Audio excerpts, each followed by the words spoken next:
5 seconds left. Begin.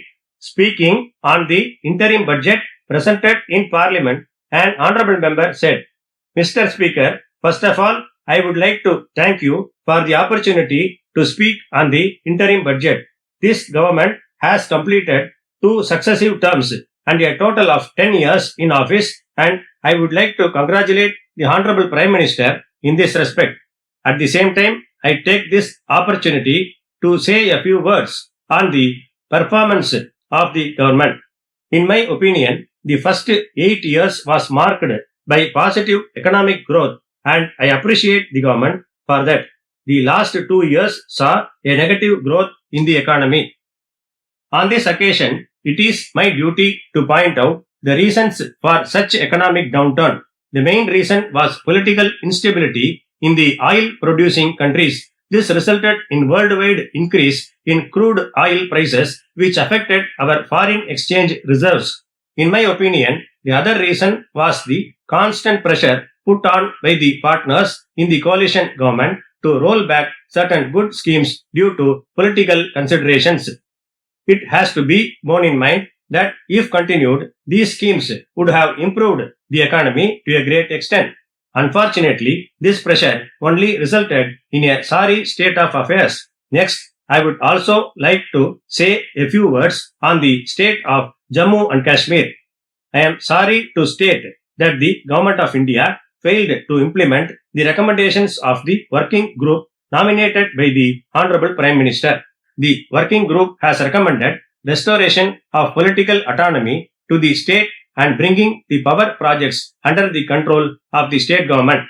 I am sorry to say that we still continue to have the same state of affairs. It is therefore necessary that these 2 things should be implemented at least after the next elections. As far as education is concerned, I would like to bring to the attention of the House the fact that the interest rate on educational loans has been reduced. I am happy to state that this is a welcome feature, and I appreciate the government for this. It has been stated that the government will bear the burden of interest.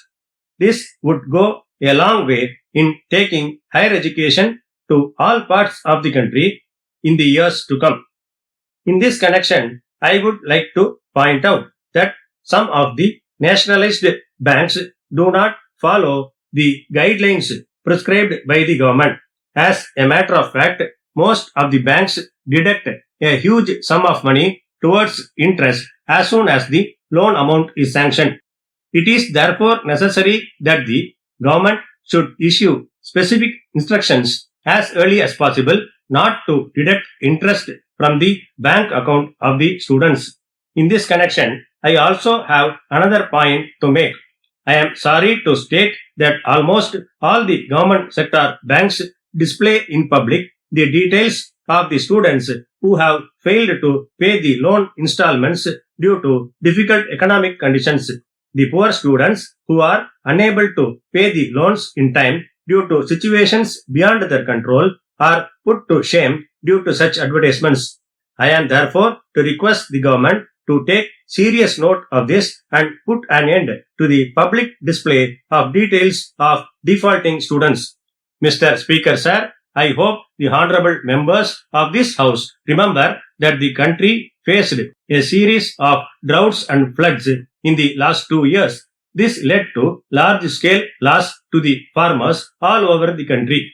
In this connection, I thank the government for removing the tax on rice, which has helped the farmers to a great extent. I take this opportunity to convey my appreciation on behalf of all the honorable members. I would also request the government to credit the crop insurance amount directly to the bank account of the farmers so that they may be able to get the benefit without going to the middlemen. As far as the armed forces are concerned, I would like to appreciate the Honorable Finance Minister for declaring one rank, one pension scheme in this budget. I am sure that this would go a long way in removing disparities in different wings of the armed forces. You are aware that this has been a long pending demand and I congratulate the government in this regard. With these words, I conclude my speech. Thank you.